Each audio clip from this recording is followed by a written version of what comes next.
તો કેમ છો બધા મજામાં ને તમારા બધાનું સ્ટડી ટેલર થ હાર્દિકમાં ખૂબ જ સ્વાગત છે। આજે આપણે 7 માર્ચ 2021ના રોજનું થ હિન્દુનું ગુજરાતીમાં એનાલિસિસ જોઈશું। So I am the Hardik Parmar and latest start our journey towards success. સૌથી પહેલાં અતિ મહત્ત્વનો આર્ટિકલ જોઈએ તો ક્વાડ ગ્રુપ વિશે વાત કરે છે।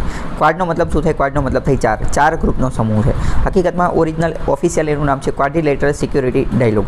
આની અંદર 4 સભ્યો છે, 4 સભ્ય દેશ છે। અત્યારે ક્વાડ શા માટે ચર્ચામાં છે? Quad two hold leadership summit. Quad તાજેતરમાં લીડરશિપ માટેની એક સમિટનું આયોજન કરશે। ક્વાડમાં 4 દેશ છે, 4 દેશ ભેગા થશે અને લીડરશિપ સમિટનું આયોજન કરશે। કયા લીડર છે આની અંદર? તો કે ઓસ્ટ્રેલિયા, ઇન્ડિયા, જાપાન અને અમેરિકા, આ 4 દેશ ભેગા થઈ અને ક્વાડની રચના કરે છે। સૂન મીટ, અત્યારે તાજેતરમાં હવે થોડા સમયમાં લીડરશિપ સમિટ માટે 4 દેશ ભેગા થશે વર્ચ્યુઅલી। ઓરિજિનલ ભેગા નહીં થાય પરંતુ વર્ચ્યુઅલ ડિજિટલ માધ્યમથી ભેગા થશે। First ever summit under the quadrilateral security arrangement. આના અંતર્ગત પ્રથમ આવી આ વર્ચ્યુઅલ સમિટ જે છે એ કરવામાં આવશે અને લીડરશિપ માટેની સમિટ જે છે એ પ્રથમવાર જ કરવામાં આવશે।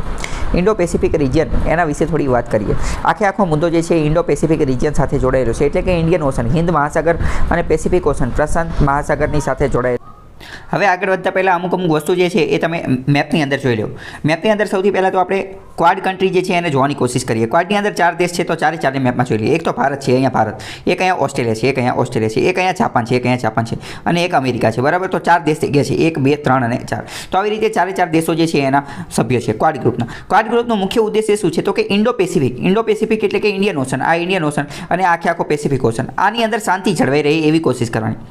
એની પાછળનો મુખ્ય ઉદ્દેશ્ય જોઈએ તો વાત કરીએ તો ચીન જે છે, ચીનનું પ્રભુત્વ જે છે, ઇન્ફ્લુઅન્સ એ ઇન્ડિયન ઓશન અને પેસિફિક ઓશનની અંદર એટલે કે ઇન્ડો પેસિફિકની અંદર એનું પ્રભુત્વ ધીમે ધીમે વધતું જતું હતું। એટલે આ 4 દેશોએ ભેગા થઈને નક્કી કર્યું કે આપણે એના પ્રભુત્વને કાઉન્ટર કરવા માટે કંઈક કરીએ। આનો વિચાર કોણે રજૂ કર્યો? તો આનો વિચાર જે છે એ જાપાનના PM prime minister Shinzo Abe હતા। એણે એમ કીધું કે આપણે આવું કંઈક ગ્રુપ બનાવી, ક્વાડ ગ્રુપ બનાવી, ક્વાડ્રિલેટરલ સિક્યોરિટી ડાયલોગ, અને ચાઇનાને કાઉન્ટર કરવા માટેની કોશિશ કરીએ કે આ નેવી જે છે એ કંઈ ચીનના બાપની જાગીર નથી। એટલે આપણે આ નેવીની અંદર અથવા તો આ જે દરિયો જે છે ઇન્ડો પેસિફિક એ જગ્યાએ ચાઇના જે છે પોતાનો કબજો અથવા પોતાનો દબદબો જે છે એ નો વધારી દે એવી આપણે કોશિશ કરીએ। એટલે આપણે 4 દેશ ભેગા આવી। તમને એવું લાગતું હશે કે ચીન જે છે એ પોતાનો દબદબો કઈ રીતે વધારી શકે? તો ચીન પોતાનો દબદબો એવી રીતે વધારી શકે તો પહેલાં તો જો અહીંયા તમે સમજો, આ સમુદ્ર જે છે, આ સમુદ્રનું નામ છે સાઉથ ચાઇના સી, જેને ગુજરાતીમાં કહેવાય દક્ષિણ ચીન સમુદ્ર। અને અહીંયા બધા જે દેશ આવેલા છે એ બધા નાના દેશ છે। મ્યાનમાર ને સિંગાપોર ને એ બધા નાના, થાઈલેન્ડ ને વિયેતનામ ને આ બધા નાના દેશો છે। તો ચીન શું કહે છે? ચીનનું એવું કહેવાનું થાય છે કે આ જે સાઉથ ચાઇના સી જે છે, એ આખો ચીનનો છે, એ આખો સી ચીનનો છે। હકીકતમાં જોઈએ તો ઇન્ટરનેશનલ આંતરરાષ્ટ્રીય નિયમ પ્રમાણે જોઈએ અથવા તો યુએન ક્લોઝ, યુનાઇટેડ નેશન્સના સંયુક્ત રાષ્ટ્રના જે સમુદ્રના નિયમો જે છે એના અનુસાર જોઈએ તો કોઈપણ દેશની સમુદ્રની સીમા જે છે એ 200 નોટિકલ માઇલ સુધીની હોય। કેટલી? 200 નોટિકલ માઇલ સુધીની હોય। પરંતુ ચાઇનાનું તો એવું કહેવાનું થાય છે કે આખો સાઉથ ચાઇના સી એનો છે। એટલે આવી રીતે ધીમે ધીમે અહીંયા નાના દેશો જે છે, એટલે તો જાપાન પણ અહીંયા છે, જાપાન પણ એની બાજુમાં છે। તો એક રીતે જોઈએ તો નાના દેશોને ચીન દબાવવાની કોશિશ કરે છે। એટલે 4 દેશ જે છે એ ભેગા થયા અને કીધું કે ચીનને આપણે કાઉન્ટર કરવાની કોશિશ કરીએ। જે ધીમે ધીમે એની નેવી જે વધતી જાય છે, નેવીનો પાવર, મેરીટાઈમ પાવર એનો વધતો જાય છે, તો એને આપણે કાઉન્ટર કરવાની કોશિશ કરીએ। અને બીજું એક યાદ રાખી લો, અત્યારના દેશની અંદર, અત્યારના વિશ્વની અંદર એ જ દેશ મહાન છે અથવા તો એ જ દેશ આગળ આવી શકશે જેની નેવી જે છે, જેની નેવી એ સ્ટ્રોંગ હશે। એવું કેમ? કારણ કે નેવીની મદદથી વ્યાપાર જે છે એ ફટાફટ સરળતાથી થઈ શકશે। માની લો કે ટ્રક દ્વારા કોઈ માલ સામાન મોકલવામાં આવ્યો તો એની બદલે જહાજ દ્વારા મોકલશું તો જહાજની અંદર એવા 10, 15, 50 જેવા ટ્રક જે છે એ સમાઈ જશે। પહેલી વસ્તુ એ। બીજી વસ્તુ શું? તો કે નેવી દ્વારા જે છે કોઈ પણ દેશને ઘેરવો હશે તો પણ ઘેરી શકાશે। જેમ કે માની લો કે અહીંયા આ આફ્રિકા જે છે, બરાબર, તો અહીંયા આ 4 બાજુ અહીંયા નેવી ડેપ્લોય કરી દીધી તો આને 4 બાજુથી ઘેરી શકાય છે, બરાબર। તો એ પણ મહત્વનું છે। હવે અમુક નાના સ્ટ્રેટેજિક પોઈન્ટ હોય, એ સ્ટ્રેટેજિક પોઈન્ટ ઉપર ઘણા બધા જહાજ એકારે ખડકી દીધા તો એ આખો રસ્તો બ્લોક થઈ જાય। તો રસ્તો બ્લોક થઈ જાય તો સપ્લાયને એ બધું ડિસ્ટર્બ થઈ જાય, સપ્લાય જે છે એ પહોંચી શકે નહીં, બરાબર। એટલે નેવી જે છે એ અતિ મહત્વની છે। એટલે 4 દેશ, ભારતના 4 દેશ જે છે ભેગા આવ્યા ક્વાડ ગ્રુપની અંદર ચાઇનાનું જે વધુ પ્રભુત્વ જે છે એને કાઉન્ટર કરવા માટે। હવે બીજો પણ થોડો લોકેશન જે છે એ જોઈએ।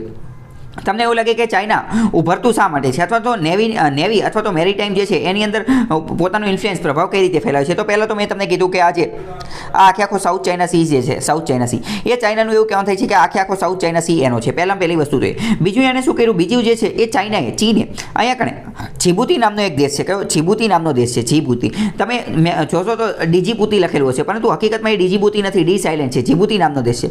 તો ચાઇના દ્વારા પોતાનો પ્રથમ ઓવરસીઝ બેઝ બનાવવામાં આવ્યો। અહીંયા નેવલ બેઝ બનાવ્યો. નેવલ બેઝ બનાવ્યો એનો મતલબ શું કે ચીને અહીંયા પોતાની નેવી ડેપ્લોય કરી દીધી. જીબુતીને કીધું કે તમારે જેટલા પૈસા જોતા હોય એટલા લઈ લો, પરંતુ અમને અહીંયા નેવીનો બેઝ બનાવી દો. જીબુતી એક અતિ મહત્વનો દેશ છે, આફ્રિકાની અંદર આવેલો છે, પરંતુ એણે પોતાનું પોટેન્શિયલ જે છે, પોતાનું શક્તિ સામર્થ્ય એ સ્વીકારી, એ ઓળખી લીધી છે અને એણે એક મહત્વનું કાર્ય કર્યું કે હું અહીંયા મહત્વની જગ્યાએ આવેલો છું અને હું એકદમ નાનો દેશ છું, તો મારી પાસે કમાવાનો બીજો કોઈ સાધન નથી. તો એણે શું કીધું, વિશ્વના બધા દેશને કીધું કે તમારે જીને અહીંયા જે બેઝ બનાવો, મિલિટરી બેઝ, નેવલ બેઝ તો બનાવો, પરંતુ એનું ભાડું મન દઈ દેજો. તો અહીંયા અમેરિકાનો બેઝ છે, ચીનનો બેઝ છે, યુકેનો બેઝ છે, બ્રિટનનો બેઝ છે, એટલે કે ઘણા બધાના બેઝ અહીંયા રહેલા છે જીબુતીની અંદર. તો ચાઇનાનો પ્રથમ ઓવરસીઝ બેઝ એણે ક્યાં બનાવ્યો? જીબુતીની અંદર. જીબુતી ક્યાં છે? ઇન્ડિયન ઓશનની અંદર. તો એક રીતે જોઈએ તો અહીંયા આ સાઉથ ચાઇના સી, તો એની ઉપર તો ચીન જે છે એ કબજો જમાવવાની વાત કરતું હતું, સાથે સાથે આ જીબુતીની અંદર પણ ધીમે ધીમે ઉભરવાની કોશિશ કરી. તો આવી રીતે આ બધા ભેગા આવ્યા અને શું કીધું કે આપણે હવે આને ચીનને કાઉન્ટર કરવાની કોશિશ કરીએ. બરાબર, આ એક પોઈન્ટ યાદ રાખજો. બીજી વાત કરીએ કે જો આ આપણે જેની વાત કરીએ કે સાઉથ ચાઇના સી, તો સાઉથ ચાઇના સીની અંતર્ગત ચીનનું શું કહેવાનું થાય છે? એનું એમ કહેવાનું થાય છે કે 9 ડેશ લાઇન. એને શું કીધેલું છે કે 9 ડેશ લાઇન. 9 ડેશ લાઇન શું છે કે આ જે 9 એટલે કે 9 ટુકડાવાળી આ જે જમીન જે છે, આ બધો દરિયા કિનારો જે છે કોનો છે? ચીનનો છે. પરંતુ અહીંયા નાના દેશ છે કે Vietnam, Malaysia, Brunei, Philippines, Taiwan, south Korea.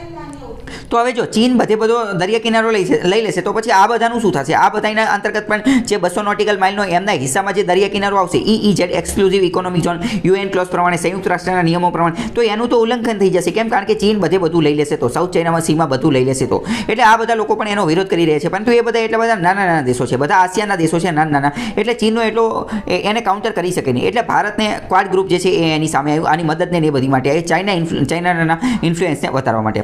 તો આટલી વસ્તુ તમારા મગજમાં ફિટ થઈ ગઈ છે. તમને બીજો એ પ્રશ્ન પણ થાય કે ચીન જે છે એ સાઉથ ચાઇના સી ઉપર કબજો કેમ જમાવે છે? તો એની પાછળનું કારણ એ કેવું છે કે સાઉથ ચાઇના સી જે છે એ નેચરલ રિસોર્સિસ એટલે કે કુદરતી સંસાધનોથી ભરપૂર છે. અહીંયા કણે નેચરલ ગેસ એટલે કે કુદરતી તેલને, કુદરતી વાયુને, ક્રૂડ ઓઇલને, ઘણા બધા મહત્વના જે ખનિજો જે છે એ અહીંયા મળી રહે છે. અને કોઈ પણ દેશ માટે અતિ મહત્વની વસ્તુ જે છે એ નેચરલ રિસોર્સિસ હોય, કુદરતી સંસાધનો હોય. નોટ, પૈસાને એ બધું એટલું બધું મહત્વનું નથી. 500 ને 1000ની નોટ બંધ થઈ ગઈ, કાંઈ ફેર ન પડે. બરાબર, તો નોટ એ તો કાગળની વસ્તુ છે, ગમે ત્યારે બંધ થઈ જાય. પરંતુ જે આ કુદરતી સંસાધનો, નેચરલ રિસોર્સિસ જે છે એ ક્યારેય બંધ થવાના નથી. તો એનું ધ્યાન જે છે ચાઇનાએ એની ઉપર તરફ મારવાની ઈચ્છા છે. બરાબર, તો આ 9 ડેશ લાઇન શું છે? તો કે સાઉથ ચાઇના સી સાથે સંબંધિત છે. અહીંયા બીજું તમારે એ પણ યાદ રાખવાનું છે કે આ જે સાઉથ ચાઇના સી જે છે ત્યાં ચીને બે પ્રકારના બે આઇલેન્ડ જે છે એ બનાવી દીધા છે. એક તો પારાસર આઇલેન્ડ અને સ્પાર્ટલી આઇલેન્ડ.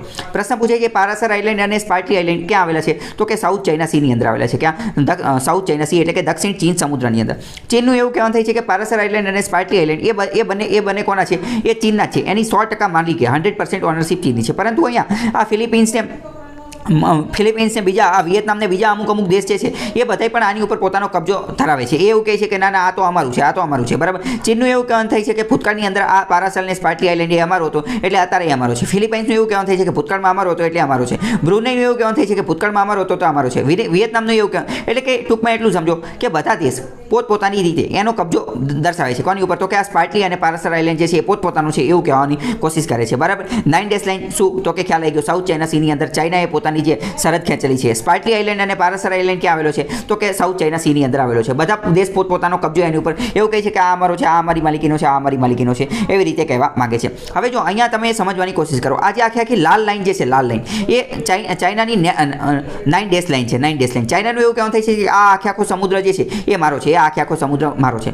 પરંતુ બીજી દ્રષ્ટિએ જોઈએ તો હવે જો આ પીળી લાઇન જે છે, પીળી લાઇન, તો પીળી લાઇન અંતર્ગત જોઈએ તો એ તો મલેશિયાનો સમુદ્રનો કિનારો મલેશિયાના ભાગની અંદર રહી છે. કેમ? કારણ કે મલેશિયાના 200 નોટિકલ માઇલ માપીએ તો આ મલેશિયા દેશ છે અને આ પણ મલેશિયા દેશ છે. તો એના 200 નોટિકલ માઇલ માપીએ તો આ જે પીળા કલરની લાઇન જે છે એ મલેશિયાની. તો એક રીતે તો મલેશિયા અન્યાય થાય, કારણ કે ચીન તો આ આખું લાલ જે છે એ લઈ લે છે. તો એવું ચાલે નહીં. હવે પછી વિયેતનામની વાત કરીએ તો જે બ્લુ કલરની લાઇન જે છે, બ્લુ કલરની, એ આ વિયેતનામની છે. કારણ કે વિયેતનામ અહીંયા છે અને વિયેતનામના 200 નોટિકલ માઇલમાં એ માપીએ તો આટલું થાય, પરંતુ ચીન તો આ આખું લઈ લેવાની કોશિશ કરે. એટલે એ બધા સાથે અન્યાય થાય છે. તો આટલી ખ્યાલ આવી ગયા છે. હવે બીજું સમજીએ. અહીંયા ભારત છે. બરાબર, આ બે ઓફ બેંગાલ એટલે કે બંગાળની ખાડી છે અને આ ઇન્ડિયન ઓશન છે. હવે અહીંયા એક મહત્વની સ્ટેટ આવેલી છે. મહત્વની સ્ટેટ એટલે કે એને ગુજરાતીમાં કહે જળસંધિ. જળસંધિનો મતલબ શું થાય? જળસંધિનો મતલબ કે બે મોટી વોટર બોડીઝ હોય, એટલે કે બે મોટા પાણીના જથ્થા હોય, એની વચ્ચે નીકળવાનો એક સાંકડો પાણીનો રસ્તો હોય, એને કહેવાય સ્ટેટ. એને શું કહેવાય? સ્ટેટ. તો અહીંયા એક સ્ટેટ આવેલી છે. સ્ટેટ એટલે શું? તો કે સાંકડો રસ્તો. કોનો સાંકડો રસ્તો? રસ્તો, પાણીનો સાંકડો રસ્તો. ત્યાંથી જહાજ નીકળી શકે પરંતુ એક જહાજ જ નીકળી શકે. એક અરે 10 જહાજ જે છે એ અહીંથી નીકળી શકે નહીં. એક કરી અને નીકળી શકે.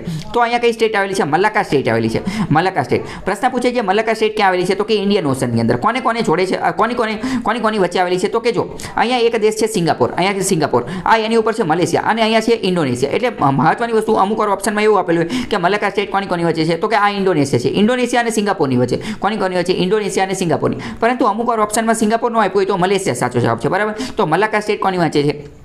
તો કે આ ઇન્ડોનેશિયા અને મલેશિયા અથવા તો ઇન્ડોનેશિયા અને સિંગાપોરની વચ્ચે છે. આ જે સાંકડો રસ્તો જે છે એટલે હવે તમને એવું લાગે કે હવે આપણે આની શા માટે સ્ટડી કરીએ છીએ, તો એ હવે સમજવાની કોશિશ કરીએ. આ વિશ્વનો મેપ છે. તો મલાક્કા સ્ટેટ જે છે અહીંયા આવેલી છે. મલાક્કા સ્ટેટ અહીંયા આવેલી છે. હવે ચાઇનાએ કોઈ પણ વેપાર કરવો હોય, માની લો કે આફ્રિકામાં કોઈ માલ સામાન મોકલવો છે, દક્ષિણ અમેરિકામાં કે ઉત્તર અમેરિકામાં કોઈ પણ જગ્યાએ મોકલવો છે, તો એ ક્યાંથી મોકલશે? એ અહીંથી સમુદ્રથી અહીંથી પોતાનું જહાજ જે છે એ લોન્ચ કરશે, પછી અહીંથી આવી રીતે આ જગ્યાએ મોકલશે અને આવી રીતે આ બધી જગ્યાએ મોકલશે. તમને એવું લાગે કે અહીંથી શું લેવા મોકલે, આમ ઉપરથી ન મોકલે? તો ઉપરથી ન મોકલે. કેમ? કારણ કે ઉપરથી મોકલવો હોય તો જમીન માર્ગે મોકલવો પડે. અને મેં તમને હમણાં જ કીધું કે જમીન માર્ગે જો વેપાર કરીએ તો થોડી વસ્તુ જ મોકલી શકીએ. એક ટ્રક મોકલી શકીએ, એક ખટારો ને એવું બધું નાની વસ્તુ મોકલી શકીએ. પરંતુ જહાજ દ્વારા મોકલીએ તો એક જહાજની અંદર ઘણી બધી વસ્તુ આવી જાય. એટલે ચીન અહીંથી પોતાનો બધો માલ સામાન જે છે એ મોકલવાની કોશિશ કરે છે. પરંતુ ચીનને વાંધો પડ્યો. શું?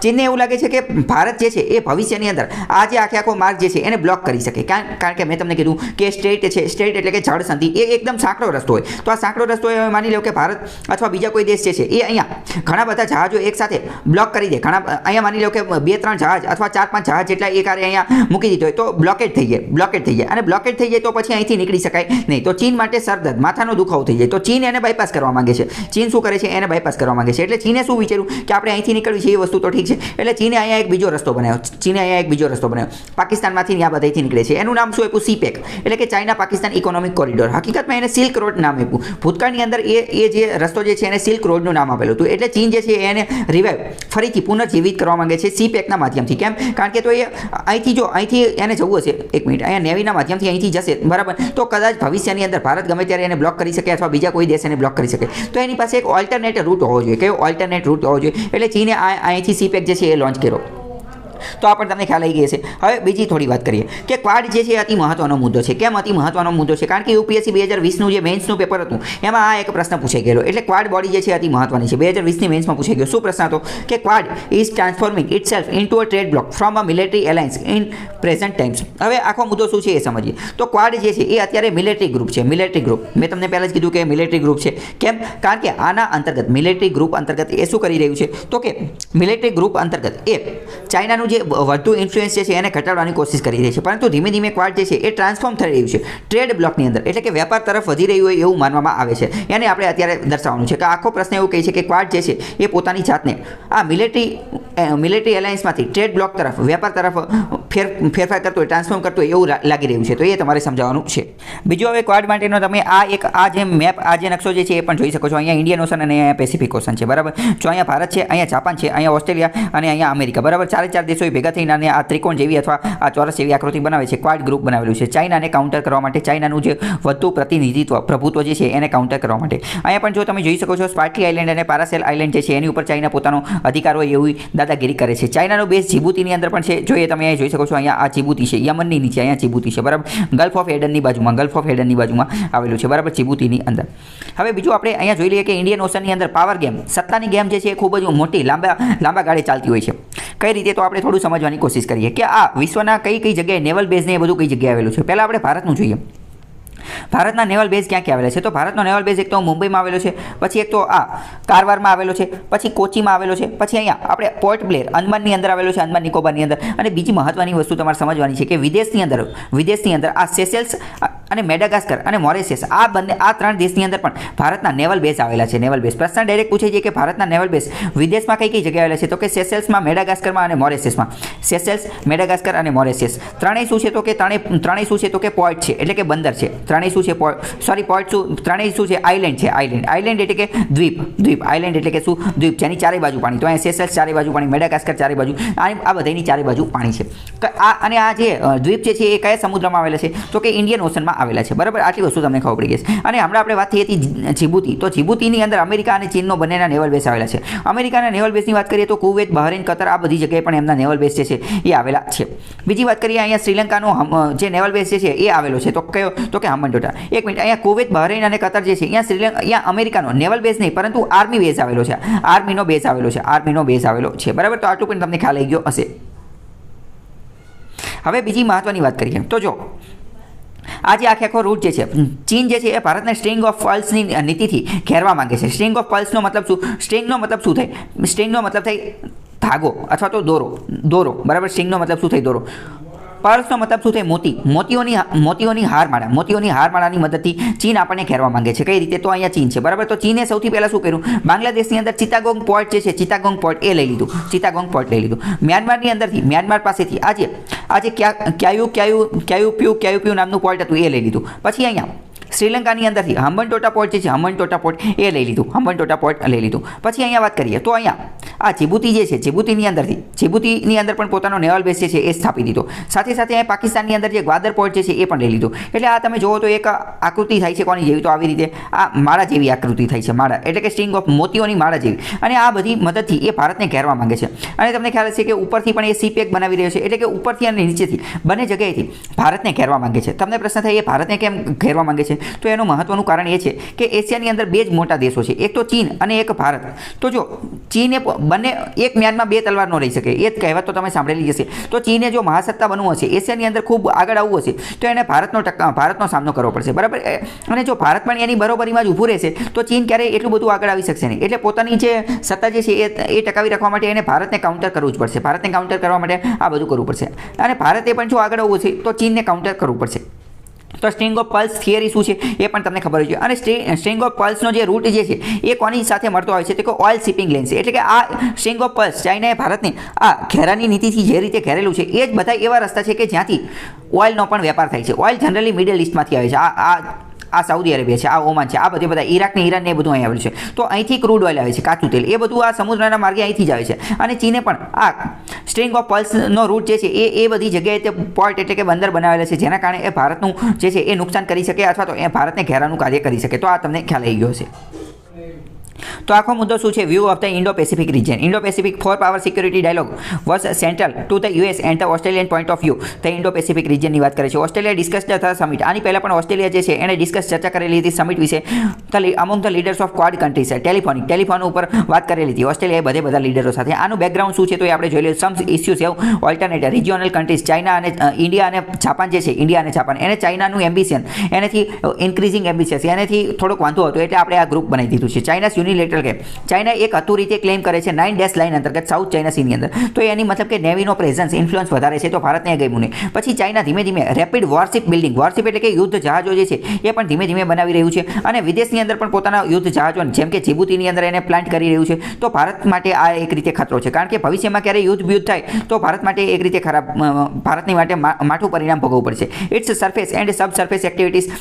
ચીન જે છે એ ઇન્ડિયન ઓશનની અંદર ઊંડાણપૂર્વક જઈ અને જે ખોદાણને એ બધું કરે છે અથવા ચીન ઘણી બધી વાર તો કેવું કરતું હોય બીજા કોકની જે માછીમારનું હોય એ એના એરિયામાં જઈ અને માછલી પકડવાનું ને એ બધું કાર્ય કરે અથવા તો બીજા હોય એને કિડનેપ કરી નાખીને એવું બધું કાર્ય કરતો તો ચીન જે છે વારંવાર આવું કાર્ય કરતું હોય છે મલાકા સ્ટેટની એની બાજુમાં આવતું હોય તો આ બધા અંતર્ગત ચીન જાપાનના જે પ્રાઇમ મિનિસ્ટર હતા એણે 2007ની અંદર કીધું કે શિન્ઝો આબે કે આપણે આ ક્વાડ જેવું કંઈક ગ્રુપ બનાવવું જોઈએ પરંતુ ઓસ્ટ્રેલિયા જે છે એને ના પાડી કે ના અત્યારે આવું કંઈ બનાવવું નથી કેમ કારણ કે ઓસ્ટ્રેલિયા ચીનના પ્રેશરની અંદર આવી ગયું હતું હવે જો અહીંયા એક ચીન આનો વિરોધ કેમ કરે કારણ કે ચીન તો વિરોધ કરવાનું છે ચીનના વિરોધમાં તો આ બધી વસ્તુ આખું ગ્રુપ ક્વાડ ગ્રુપ જે છે એ ચીનના વિરોધમાં તો બનાવવાનું છે એટલે ચીન એનું વિરોધ કરતું હતું અને ચીને ઓસ્ટ્રેલિયાને દબાણ કર્યું કે જો તમે આ ગ્રુપની અંદર જોઈન થઈ જશો તો અમે તમારી સાથે ટ્રેડ વેપારને એ બધું બંધ કરી દઈશું તમારી ઉપર પ્રતિબંધ મૂકશું ઓલું પેલું એટલે ઓસ્ટ્રેલિયાએ પહેલાં તો હાના કરી પરંતુ પછી આગળ જતાં 2012ની અંદર શિન્ઝો આબે એવું કીધું કે એશિયા ડેમોક્રેટિક સિક્યુરિટી આપણે એક ગ્રુપ બનાવીએ એશિયાસ ડેમોક્રેટિક સિક્યુરિટી ડાયમંડ, એટલે કે લોકશાહી રીતે અને સિક્યુરિટી સુરક્ષાની રીતે મહત્વનું હોય એનું ગ્રુપ બને. તો ઓસ્ટ્રેલિયા, ઇન્ડિયા, જાપાન અને અમેરિકા આવી રીતે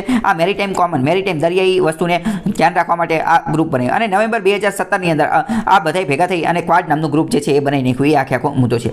અને ખાસ કરીને ચાઇનાને કાઉન્ટર કરવા માટે અને ઇન્ડો પેસિફિકની અંદર જે શાંતિ પીસ જે છે એ જળવાઈ રહે. તો ચીન જે છે એ ઘણી બધી વાર આ ક્વાડનું ટીકા કરતું હોય છે અને એમ કહે છે કે ક્વાડ જે છે એ એક રીતે એશિયન નાટો છે.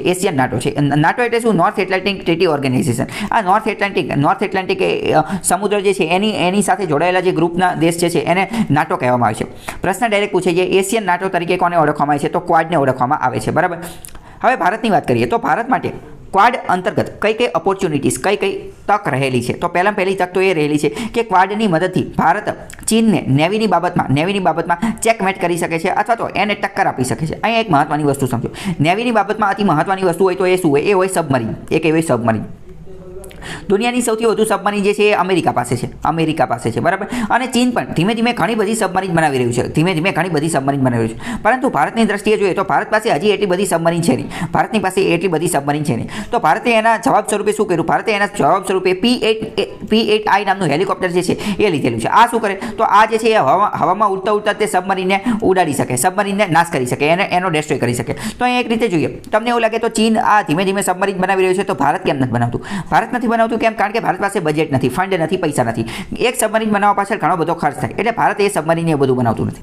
બીજી વાત કરીએ, પહેલી વસ્તુ આ, એટલે તો ભારત આવી રીતે આ ક્વાડના માધ્યમથી એને કાઉન્ટર કરી શકે, કારણ કે ક્વાડની અંદર અમેરિકા પણ છે. તો ભારત અમેરિકાની સબમરીન જે છે એ ભાડા પેટે અથવા શાંતિના બહાને જે છે એ લઈ શકે છે. પહેલી વસ્તુ એ. બીજી વસ્તુ શું?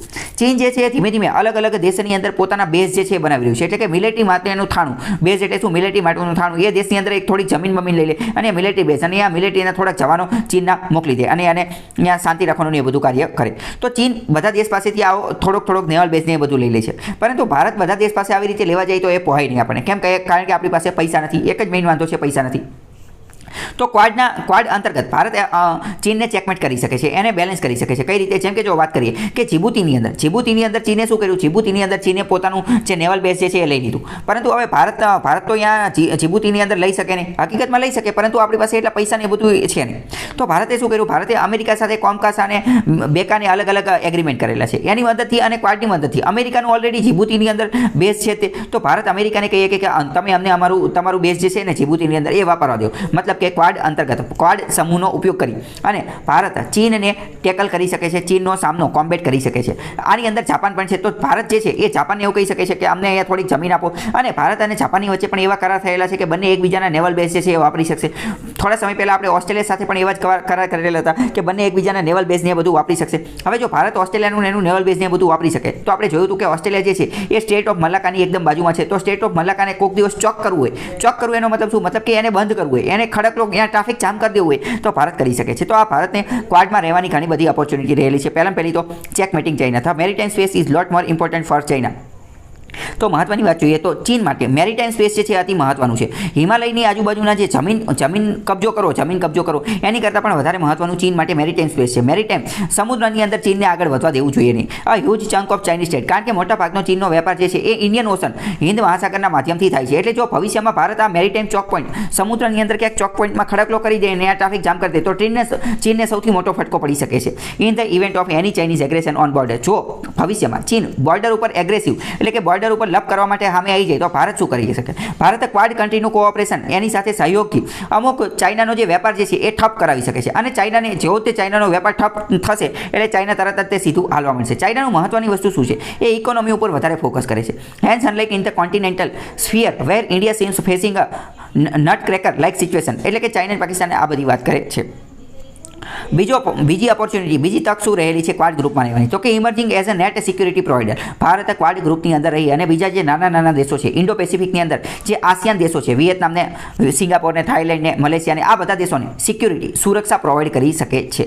There is a growing great power. જેમ કે વિયેતનામે જે છે એ ભારત પાસે મિસાઇલ પણ માંગેલી છે, બ્રહ્મોસ મિસાઇલ જે છે એ માંગેલી છે. તો ધીમે ધીમે ભારત જે છે એ આ બધા નાના દેશોને સિક્યુરિટી પ્રોવાઈડ કરશે અને ધીમે ધીમે ભારત એમને હથિયાર પણ વેચી શકે છે. શ્રીલંકા પણ ભારત પાસેથી હથિયારને એ બધું માંગે છે. વિયેતનામ પણ ઘણા ઘણા લાંબા સમયથી ભારત પાસે બ્રહ્મોસ મિસાઇલ માંગે છે, તો ભારત પણ આ બધાને આ બધું વેચશે તો આપણે એક રીતે આપણો એક્સપોર્ટને એ બધું પણ વધશે અને આપણે પણ હથિયાર વેચવાની શ્રેણીની અંદર આવી જશું. તો there is a growing great power interest in the maritime sphere, especially with the arrival of the concept of Indo-Pacific.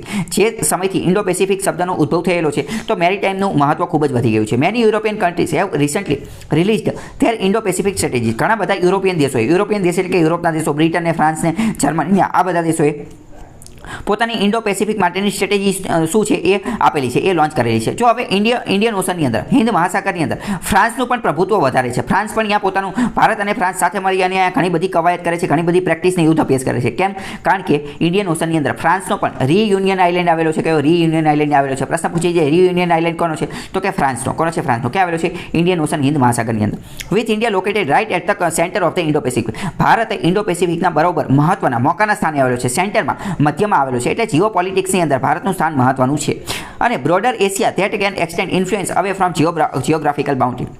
મોરઓવર India can build around collective action in humanitarian assistance. Bharat જે છે એ ગમે કંઈ લપબપ થઈ ગઈ હોય અથવા કોઈ આફત આવેલી હોય, ડિઝાસ્ટર આવેલું હોય, કોઈ કુદરતી આફત આવેલી હોય તો ભારત હ્યુમેનિટેરિયન આસિસ્ટન્ટ, માનવતાની સહાય માટે તાત્કાલિક જ પહોંચી જાય છે. ત્યાં રિલીફ કરવા માટે પહોંચી જાય છે. ત્યાં દવા પહોંચાડવાની હોય અથવા તો કંઈક ખાવા બાવાનું પહોંચાડવાનું હોય તો ભારત તાત્કાલિક પહોંચે છે. ભારતની નેવી આ ઓપરેશન ચલાવતી હોય છે. મોનિટરિંગ શિપિંગ એટલે કે જે સમુદ્રની અંદર જે શિપ જે જતા હોય, બરાબર, માલ સામાન એક જગ્યાએ બીજી જગ્યાએ, તો એનું મોનિટરિંગ કરવા માટે, સર્ચ કરવા માટે કોઈક જહાજ ખોવાઈ ગયું હોય અથવા ત્યાં કોઈ પાયરેટ એટેક થયેલો હોય એટલે કે એની ઉપર કોઈક સમુદ્રના લૂંટારે એટેક કરી દીધો હોય તો ભારત એના રેસ્ક્યુ બચાવવા માટે પણ પહોંચી જાય છે. અને ભારત પાસે એવું ઇન્ફ્રાસ્ટ્રક્ચર ને એ બધું પણ છે, ક્લાઇમેટિક વલ્નરેબલ ને આ બધી વસ્તુ, તો ભારત આ બધી વસ્તુમાં મહત્વનું કાર્ય કરી શકે છે. અને ક્વાડ ગ્રુપની મદદ લઈ અને ભારત સારું એવું ઇન્ફ્રાસ્ટ્રક્ચર પણ બનાવી શકે છે અને આ બધાની અંદર બધા અન્ય દેશોની પણ મદદ કરી શકે છે. Further India with Quad countries can check imperialistic policies of China in Indian Ocean. એટલે કે ઇન્ડિયન ઓશનમાં ચીનને આગળ વધતું અટકાવી શકે છે અને પોતાની સિક્યુરિટી, ભારતની સિક્યુરિટી, સુરક્ષાને ટેકલ કરી શકે છે ચાઇનાની સામે. પરંતુ આટલી વસ્તુ તમને ખ્યાલ આવી, પરંતુ હજી ક્વાડની અંદર અમુક ઇસ્યુ, અમુક પ્રકારની સમસ્યા પણ રહેલી છે. કઈ સમસ્યા છે એ જોઈએ. પહેલી સમસ્યા તો એ જોઈએ તો ક્વાડનો કોઈ વિઝન એટલે કે એનો કોઈ ઉદ્દેશ્ય, એનો કોઈ એમ જે છે એ નિશ્ચિત નથી, અનડિફાઇન્ડ, એને ડિફાઇન કરેલો નથી. એટલે કે ક્વાડ એક તો મહત્વની વસ્તુ જોઈએ તો એ મિલિટરી ઓર્ગેનાઇઝેશન છે, પરંતુ એનું કોઈ સ્ટ્રક્ચર નથી. એ કેવું છે? એ એક રીતે અનઓફિશિયલ કહી શકાય. ઓફિશિયલ એનું કોઈ કાયદા અને કાગળિયા એવું કોઈ છે નહીં, એનું કોઈ સ્ટ્રક્ચર, એનું કોઈ વિઝન, એનું કોઈ એમ, ઉદ્દેશ્ય એવું કંઈ છે નહીં. એટલે કે એક રીતે જોઈએ તો ક્વાડનું પોટેન્શિયલ, ક્વાડનો જે સામર્થ્ય, ક્વાડની અંદર પાવર ઘણો બધો વધારે રહેલો છે, પરંતુ હજુ એનો એટલો બધો પાવરનો ઉપયોગ કરતા નથી. કેમ? કારણ કે હજી એ અનઓફિશિયલ છે, એને એટલા બધા કાગળિયા એ બધું બનેલું નથી. હજી એને આપણે મેરીટાઈમ, સમુદ્રથી તે આગળ લઈ ગયેલા નથી. હજી આપણે એને માત્ર મેરીટાઈમ સિક્યુરિટી તરીકે જોઈ રહીએ છીએ, માત્ર સમુદ્રના માધ્યમથી જોઈ રહીએ છીએ. ક્વાડ ગ્રુપ આગળ આવી અને ટ્રેડ, આપણે યુપીએસસીના ક્વેશ્ચનમાં જોયેલું હતું, એટલે કે ટ્રેડની અંદર પણ, વેપારની અંદર પણ બધા આગળ આવી શકે છે. તો કે પહેલું તો ઇસ્યુ શું છે? પહેલી સમસ્યા શું છે ક્વાડમાં? તો કે વિઝન એનું અનડિફાઇન છે, વિઝન એનું ડિફાઇન કરેલું નથી. આનું મિકેનિઝમ, આની વ્યવસ્થા હજી વ્યવસ્થિત ડિફાઇન કરેલી નથી. સ્ટ્રેટેજિક મિશન એ બધું કરે. Maritime dominated the entire focus, એટલે કે ક્વાડનો મુખ્યત્વે ફોકસ, ઉદ્દેશ્ય શું છે? તો કે ઇન્ડો પેસિફિક જે છે એને શાંત રાખવું, અને મેરીટાઈમ જે દરિયા કિનારો જે છે એને શાંત રાખવું. Rather than land based grouping. ક્વાડને લેન્ડ, જમીન આરે કંઈ લેવા દેવા નથી, જમીન ઉપર એ એટલું બધું ફોકસ કરતું નથી. તો ક્વાડે પોતાનું એક કાગળિયા અને ડ્રાફ્ટિંગ ને એવું બધું બનાવવું જોઈએ, ચાર્ટર બનાવવું જોઈએ અને એમાં લખવું જોઈએ કે મેરીટાઈમ સિક્યુરિટીની સાથે સાથે આપણે લેન્ડ બેઝડ ગ્રુપિંગ, લેન્ડ, જમીનની અંદર પણ સુરક્ષા પ્રોવાઈડ કરવાનું કાર્ય કરશું. પછી raising question whether cooperation extend to the Asia Pacific and Eurasian region. એટલે કે અત્યારે તો માત્ર એશિયા પેસિફિક પૂરતું તે ક્વાડ કાર્ય કરે છે. શું આ યુરેશિયન એટલે કે યુરોપ અને એશિયાના પ્રદેશની અંદર પણ આ વધેલું છે કે નથી વધેલું? તો એ હજી ચાર્ટર બનાવેલ નથી, તો એમાં કંઈ વ્યવસ્થિત ઉદ્દેશ્ય આપેલો નથી. પછી વાત કરીએ India's aversion of alliance system. The fact that India is the only member that is averse to a treaty alliance system has slowed down the progress of doubling the stronger quadrilateral engagement. પછી આગળ વાત કરીએ તો need four formalisation. ક્વાડની અંદર ફોર્મલાઇઝેશનની જરૂર છે. વારંવાર ઘણી બધી વાર ક્વાડ જે છે એની ટીકા થતી હોય છે કે આની અંદર કોઈ ફોર્મલ સ્ટ્રક્ચર છે નહીં. બધી વસ્તુ મેં તમને કીધું કે અનઓફિશિયલ અથવા અનફોર્મલ જેવી છે, અનફોર્મલ. આનું કોઈ ફોર્મલ સ્ટ્રક્ચર છે નહીં, એટલે કોઈ કાયદા કાગળિયા એવું બધું બનાવેલ નથી કે આવું કરવાનું, આટલા વર્ષે મિટિંગ કરવાની, મિટિંગમાં આ વાત કરવાની, આવી ચર્ચા કરવાની, બિઝનેસ આવી રીતે કરવાનો, આવી રીતે સિક્યુરિટી, એવું કોઈ સ્ટ્રક્ચર છે નહીં. તો પહેલાં તો એ સ્ટ્રક્ચર હોવું જોઈએ. એટલે કે આ બધા ઇસ્યુ છે. ત્યારે હેવ બીન કોલ્સ ઇન્સ્ટિટ્યુશનલાઇઝેશન. ઘણી બધી વાર એવું માંગણી થયેલી છે કે ક્વાડનું એક સંગઠન બનાવવું જોઈએ, ફોર્મલ એગ્રીમેન્ટ, એક એગ્રીમેન્ટ બનાવવું જોઈએ, કરાર બનાવવો જોઈએ અને transform the group into formidable anti China bloc. આને એક રીતે કરાર એગ્રીમેન્ટને ઇન્સ્ટિટ્યુશન એ બધું બનાવી અને એક ફોર્મિડેબલ એન્ટી ચાઇના બ્લોક તરીકે ઊભું કરવું જોઈએ. A lot has change over the years. ઘણા બધા વર્ષોમાં ઘણું બદલાઈ ગયું છે. Each member state has faced the hit of China's increasing aggression. બધા દેશોએ ચાઇનાનું જે એગ્રેશન વધતો પ્રભાવ જે છે એનો સામનો કરેલો છે. ચાઇનાનો ઇન્ફ્લુઅન્સ ધીમે ધીમે વધી રહ્યો છે અને એ આખો મુદ્દો છે. હવે જો અહીંયા મહત્વની વાત કરીએ, ચાઇના જે છે એનું જાપાન સાથે પણ લપ ચાલે છે. આ જે સાઉથ ચાઇના સી જે છે, સાઉથ ચાઇના સીની અંદર સેન્કાકુ આઇલેન્ડ છે. સેન્કાકુ આઇલેન્ડ જાપાનના છે, પરંતુ ચીનનું એવું કહેવાનું થાય છે કે સેન્કાકુ આઇલેન્ડ એ ચીનના છે અને ચીને સેન્કાકુ આઇલેન્ડનું નામ બદલી નાખી અને પોતાની રીતે કંઈક બીજું જ નામ રાખી દીધું. ચીન ઘણી બધી વાર આવું કરે, પોતાની રીતે તે એકલા અમુક આઇલેન્ડ હોય એના નામ જે છે એ બદલી નાખે, પોતાની રીતે રાખી દે, જેના કારણે વિશ્વની અંદર શું સંદેશ છે કે આનું નામ એને બદલ્યું એટલે કે આ એનો આઇલેન્ડ હશે. બરાબર. પ્રશ્ન પૂછે છે સેન્કાકુ આઇલેન્ડ એ કોની વચ્ચે વિવાદ છે? તો કે ચીન અને જાપાનની વચ્ચે આ આખો વિવાદ છે.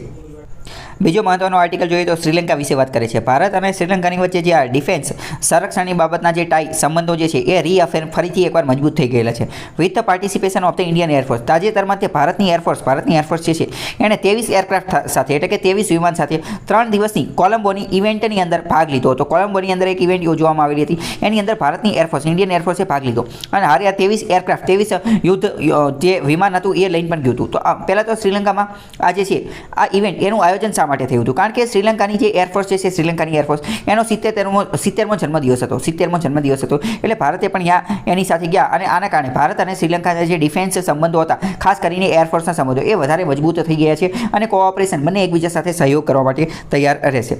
તો લાસ્ટ ટાઈમ ઇન્ડિયન એરક્રાફ્ટ, છેલ્લી વખત ભારતના એરક્રાફ્ટે આ SLAF એટલે કે શ્રીલંકાની એરફોર્સની અંદર આ એરફોર્સના જન્મદિવસમાં ભાગ લીધો હતો. એ 2001ની અંદર એમના 50મા જન્મદિવસે ભાગ લીધો હતો અને એની પછી અત્યારે 70મા જન્મદિવસે ભાગ લીધો છે.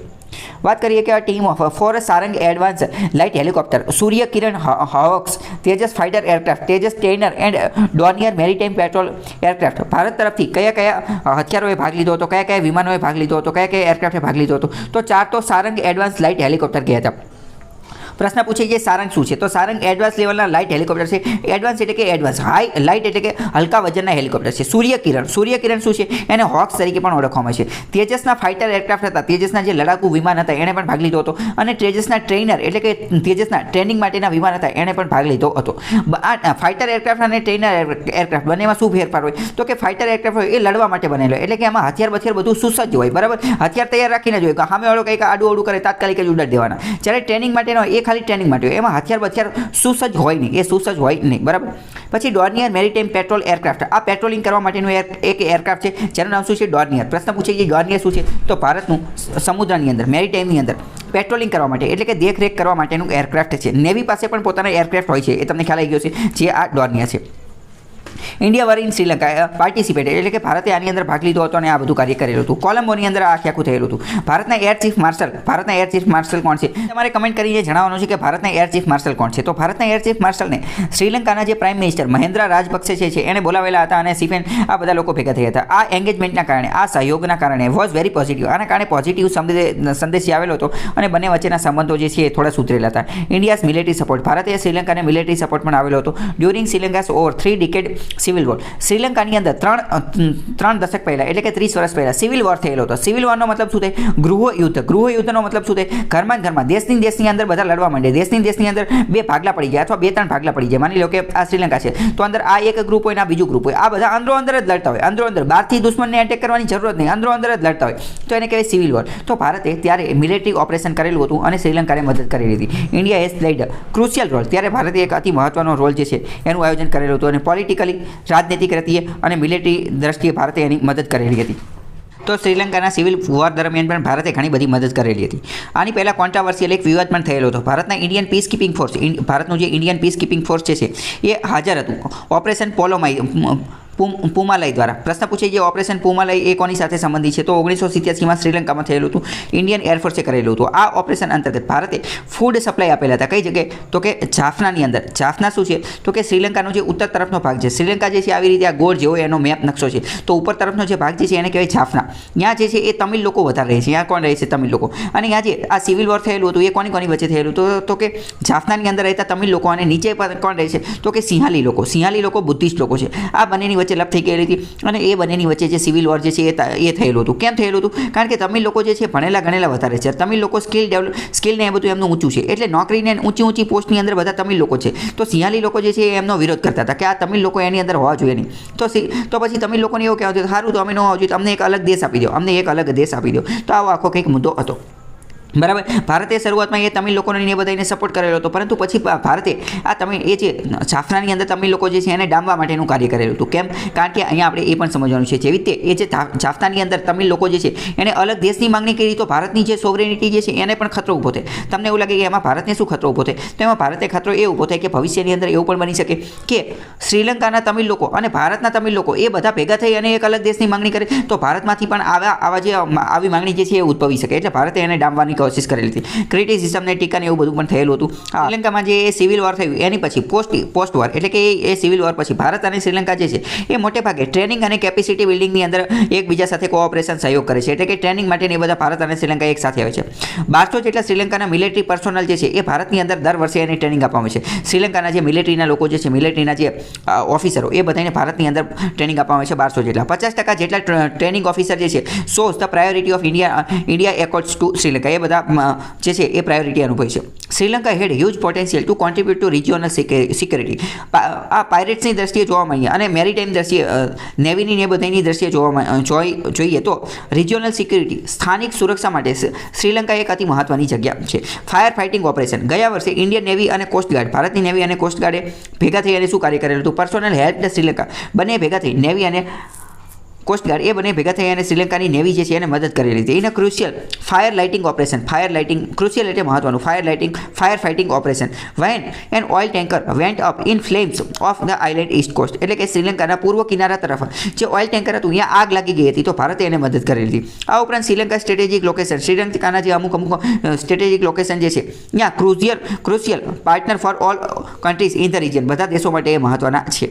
શ્રીલંકાની અંદર આજે સિવિલ વોર થયું હતું, એની પછી શ્રીલંકા પોતાના બજેટનો મોટાભાગના પૈસા એ ડિફેન્સ સેક્ટરની અંદર વધારી નાખે છે. જેમ કે 2021ની અંદર એણે 23,000 મિલિયન રૂપિયા જે છે એ ડિફેન્સની અંદર એડ કરેલા હતા. ભારત અને શ્રીલંકાના સંબંધોને થોડી સમજવાની કોશિશ કરીએ તો ભારત અને શ્રીલંકાના સંબંધો જે છે એ મોર દેન 2500 યર ઓલ્ડ, એટલે કે 2500 વર્ષ કરતાં પણ જૂના છે.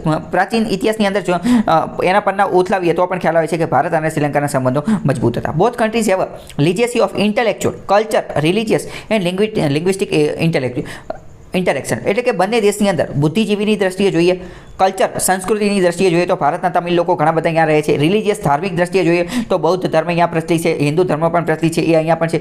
અને લિંગ્વિસ્ટિક, ભાષાની દ્રષ્ટિએ જોઈએ તો બંને દેશની અંદર સામ્યતા જોવા મળે છે.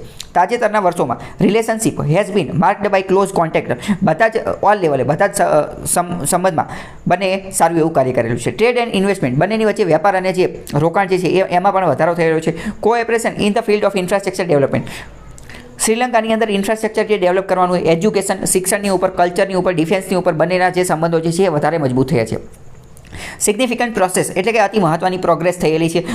કોની અંદર? તો કે implementation of development of assistant project, એટલે કે સહાયકારી પ્રોજેક્ટ એના અમલીકરણ માટે, કોઈની સહાય કરવાની હોય એની માટેના. અને આના કારણે બંને દેશ વચ્ચેના ફ્રેન્ડશિપના બોન્ડ જે છે, દોસ્તીના બોન્ડ એ વધારે મજબૂત થયા છે. Jio political significance of Sri Lanka. Sri Lanka Jio political રીતે અતિ મહત્વનું છે, કારણ કે શ્રીલંકા જે છે એ પણ ઇન્ડિયન ઓશનની અંદર આવેલું છે, ઇન્ડિયન ઓશન. તો એનું જે મહત્વ જે છે, એની જે જગ્યા જે છે એ સ્ટ્રેટેજિક છે, કે મિલિટરીના પોઈન્ટ ઓફ વ્યૂથી, આર્મીના પોઈન્ટ ઓફ વ્યૂથી, નેવીના પોઈન્ટ ઓફ વ્યૂથી એની જગ્યા ખૂબ જ મહત્વની છે. એક રીતે મોકાની જગ્યા છે જીઓ પોલિટિક્સની અંદર, ભૂ રાજનીતિની અંદર. શ્રીલંકાસ લોકેશન ઇન્ડિયન ઓશનની અંદર, island state has been strategic, geo પોલિટિક્સની દ્રષ્ટિએ એ મહત્વની છે. Some example that highlight western interest. આના કારણે શ્રીલંકાની અંદર વેસ્ટર્ન એટલે કે પશ્ચિમના હિતો પણ રહેલા છે, કે યુરોપ અને અમેરિકાના બધા દેશોનો શ્રીલંકાની અંદર હિત રહેલો છે. એટલે એની સાથે સારા સંબંધ રાખવામાં છે, કારણ કે એનું લોકેશન સ્ટ્રેટેજિક છે. એટલે બ્રિટિશ ડિફેન્સ અને external affair agreement 1948 and the maritime agreement with USSR 1962. શ્રીલંકાનું સ્થાન અતિ મહત્વનું છે, મોકાનું સ્થાન છે. એટલે તો બધા દેશ એની સાથે સારા સંબંધ રાખવામાં છે. એટલે તો બ્રિટને એની સાથે ડિફેન્સના કરાર કરેલા છે, રશિયાએ યુએસએસઆર એની સાથે ડિફેન્સના કરાર કરેલા છે, અને બધા દેશોએ એની સાથે ડિફેન્સના કરાર કરેલો છે મોટાભાગને. ઇવન ડ્યુરિંગ ધ આજે જયવર્ધનેની સરકાર હતી અને રાણા સિંઘે પરામદેની સરકાર હતી, એના સમયગાળા દરમિયાન Sri Lanka was ચૂઝન to build a voice of America transmitting station. અમેરિકાએ પોતાનું જે ટ્રાન્સમિટ માટેનું સ્ટેશન જે છે એ બનાવવાની એની વાત કરેલી હતી, પરંતુ પછી આગળ જતા એને રદ કરી દેવામાં આવેલી હતી. અત્યારે ચાઇના જે છે એ પણ એનું ઘણી બધી ઇન્વોલ્વમેન્ટ છે, અને ભારત પણ આ કોલંબો પોર્ટની અંદર ઈસ્ટર્ન કોરિડોર જે છે એ ડેવલપ કરવા માટે ભારત અને જાપાનને પરમિશન એ બધું મળી રહ્યું છે. તો ભારત અને શ્રીલંકા વચ્ચે સારા એવા બીજો મહત્વનો આર્ટિકલ જોઈએ તો સુપ્રીમ કોર્ટે કીધેલું છે. શું કીધેલું છે કે આજે નવા રૂલ્સ આવેલા છે, નવા નિયમો આવેલા છે. કોની માટેના? ઓટીટી પ્લેટફોર્મને રેગ્યુલેટ કરવા માટેના અને સોશિયલ મીડિયાને રેગ્યુલેટ કરવા માટેના જે નિયમો આવેલા છે, નવા નિયમો, એ ટૂથલેસ છે અથવા લેક ટીથ. ટૂથલેસ તો મતલબ શું થઈ? દાંત વગરના છે અથવા એની અંદર દાંતની કમી છે. એનો મતલબ શું? એનો મતલબ એમ કે એની અંદર કોઈ એટલો બધો પાવર છે નહીં. એટલે કે એની અંદર બધું કીધેલું છે કે આવું કરજો, ગ્રીવન્સ ઓફિસરની નિમણૂક કરજો અને ફરિયાદ કરી શકશે ને ઓલું કરી શકશે પેલું, આવી બધી વસ્તુ કીધેલી છે. પરંતુ એની અંદર કંઈ પિનલ પ્રોવિઝન નથી. એટલા બધા સ્ટ્રોંગ સ્ટ્રિન્જન્ટ મહત્વના મજબૂત પિનલ એટલે કે સજાની જોગવાઈ નથી. એટલે કે એને એટલો બધો પાવર આપવામાં આવેલો નથી. આ રૂલ્સ અંતર્ગત એટલો બધો પાવર, સત્તા આપવામાં આવેલી નથી. એટલે કે લેક ઓફ ટીથ છે એવું સુપ્રીમ કોર્ટે કીધેલું છે. સુપ્રીમ કોર્ટે એવું કીધેલું છે. બાકી આ નવા નિયમો શું છે ઓટીટીના અને સોશિયલ મીડિયાના, તો એની માટે અલગ વિડીયો બનાવેલો છે, એ તમે જોઈ શકો છો. સુપ્રીમ કોર્ટે શું ઓબ્ઝર્વેશન કર્યું, અવલોકન કર્યું? તો the court went through information technology guideline for intermediaries and digital media ethics code rules 2021. આ માત્ર અને માત્ર શું છે? ગાઈડલાઇન છે. સુપ્રીમ કોર્ટનું એવું કહેવાનું થાય છે આ માત્ર અને માત્ર ગાઈડલાઇન છે. આનું એટલું બધું વ્યવસ્થિત પાલન થતું નથી, ઇમ્પ્લિમેન્ટેશન થતું નથી, સજાની એની જોગવાઈ નથી. There is no provision for punishment or fine, એટલે કે દંડની અને સજાની જોગવાઈ આની અંદર નથી. What is the mechanism? બીજી મહત્વની વસ્તુ કે આ બધા પ્લેટફોર્મને રેગ્યુલેટ કરવા માટેનું મિકેનિઝમ, આની માટેની વ્યવસ્થા પણ હજી સરકાર પાસે છે નહીં. સરકારે નિયમો બનાવી નાખ્યા પરંતુ એના અમલીકરણ માટેનું મિકેનિઝમ વ્યવસ્થા છે નહીં. ગવર્મેન્ટે, સરકાર એગ્રી થઈ ગયેલી છે કે કન્સિડર કે નવા ડ્રાફ્ટ, ન્યૂ રેગ્યુલેશન, નવા નિયમો બનાવવા માટે, નવું લેજિસ્લેશન, નવી ધારાસભા, નવા કાયદા બનાવવા માટે એનો ડ્રાફ્ટ જે છે એ તૈયાર કરશે. કોર્ટે એવું કીધું છે કે નવા નિયમો જે છે બનાવવા જોઈએ, એની માટેનું ડ્રાફ્ટિંગ કરવું જોઈએ. તો કોર્ટ ઓર્ડર, સરકારે ઓર્ડર આપેલો છે set that new rules were more in nature of guideline. એટલે કે આ રૂલ્સ જે છે એક રીતે ગાઈડલાઇન પ્રકારના છે, એટલે કે સલાહ સૂચન આપતા હોય એવું લાગે છે. આનું કોઈ મિકેનિઝમ ને એવું બધું જોવા મળતું નથી. વાયોલેટર્સને એ બધાનું એ વાત કરેલી છે. બીજો મહત્વનો આર્ટિકલ જોઈએ તો વાત કરે છે પોચામપાલી રેઇનબો વુવન ઇન્ટુ 6 યાર્ડ. 6 યાર્ડની અંદર પોચામપાલી રેઇનબો જે છે એ વુવન એટલે કે એને વણાટ કામ કરવામાં આવેલું છે 6 યાર્ડની અંદર. આખો મુદ્દો શું છે એ સમજીએ. આપણી માટે મહત્વનું છે હેન્ડલૂમ સેક્ટર. એટલે કે ભારતનો જે હેન્ડલૂમ સેક્ટર જે છે એટલે કે હસ્તવણાટનો ઉદ્યોગ. હેન્ડલૂમ એટલે કે હસ્તવણાટ, હાથેથી વણીને જે બધી વસ્તુ બનાવવામાં આવતી હોય એ. તો હેન્ડલૂમ સેક્ટર જે છે, હસ્તવણાટ, એ ભારતની કલ્ચર હેરિટેજ છે. સંસ્કૃતિની દ્રષ્ટિએ ભારતનો એક અતિ મહત્વનો વારસો છે. જ્યારે અંગ્રેજો ભારતની અંદર હતા તો એ સમયે ભારતનો હેન્ડલૂમ સેક્ટર જે છે એ ખૂબ જ ફૂલ્યો ફાલેલો હતો અને એની આખા વિશ્વની અંદર બોલબાલા હતી. હેન્ડલૂમ, હાથેથી વણેલા જે વસ્ત્રો હતી એની ખૂબ જ વધારે બોલબાલા હતી અને એની ખૂબ જ માર્કેટ હતી. વિદેશમાં પણ ભારત આ હેન્ડલૂમ પ્રોડક્ટને વેચવાનું કાર્ય કરેલું હતું. ભારતનો સોફ્ટ પાવર જોવાની કોશિશ કરીએ તો એન્ડોર્સ્ડ એને સમર્થન મળે છે ભારતના હેન્ડલૂમ પ્રોડક્ટથી અને હેન્ડીક્રાફ્ટના જે ઉદ્યોગો જે છે એની મદદથી. ભારત વિશ્વના દેશોને આ હેન્ડલૂમ પ્રોડક્ટ એક્સપોર્ટ કરી શકે છે અને વેચી શકે છે અને એના કારણે ભારતનો સોફ્ટ પાવર જે છે એ વધે છે. સારી ડિપ્લોમસી અને ખાદી ડિપ્લોમસી. નરેન્દ્ર મોદી જે છે આનો વધારે સારો એવો ઉપયોગ કરે છે, સારી ડિપ્લોમસી અને ખાદી ડિપ્લોમસી. આનો મતલબ શું છે? માની લો કે બાંગ્લાદેશની અંદર પીએમ કોણ છે? શેખ હસીના. તો હવે મોદીજી અહીંયા જાય અને ત્યાં જઈને એમને આ સાડી જે છે, ભારતની સાડી, હેન્ડલૂમની સાડી જે છે એ ગિફ્ટમાં આપે તો એને સારી ડિપ્લોમસી કહેવાય. કોઈક બીજી જગ્યાએ જાય અને અહીંયા ખાદીની કોઈ વસ્તુ ગિફ્ટમાં આપે તો એને ખાદી ડિપ્લોમસી કહેવાય. તો એના કારણે શું થાય? હવે એના કારણે ભારતની ખાદી અને ભારતની સાડી અને ભારતના જે હેન્ડલૂમ જે છે એનું ઓટોમેટિક જ માર્કેટિંગ થઈ જાય. કારણ કે બધા લોકોને એવું લાગે કે આ તો ઓલી જ સાડી છે અથવા તો આ તો ઓલી તે હેન્ડલૂમ હસ્તવણાટની વસ્તુ છે કે જે મોદીજીએ ઓલામને ગિફ્ટમાં આપેલી હતી, એટલે એનું ઓટોમેટિક માર્કેટિંગ થઈ જાય. જેમ કે તમે જોયેલું હશે કે આ વસ્તુ જે છે આ તો ઓલો હીરો વાપરે છે અથવા ઓલી હિરોઈન વાપરે છે તો આપણે વાપરવું જોઈએ. તો એવી રીતે એનું ઓટોમેટિક માર્કેટિંગ થઈ જાય. ટેક્સટાઇલની અંદર વાત કરીએ, કાપડ ઉદ્યોગની અંદર અને હેન્ડલૂમ સેક્ટર ભારતની અંદર second largest source of employment. ભારતની અંદર એગ્રીકલ્ચર પછી સૌથી વધુ રોજગારી આપતી વસ્તુ કઈ છે? તો કે એ ટેક્સટાઇલ અને હેન્ડલૂમ એટલે કે હસ્તવણાટ અને કાપડ ઉદ્યોગ જે છે. ચોથા નંબરની ઓલ ઇન્ડિયા હેન્ડલૂમ સેન્સસ.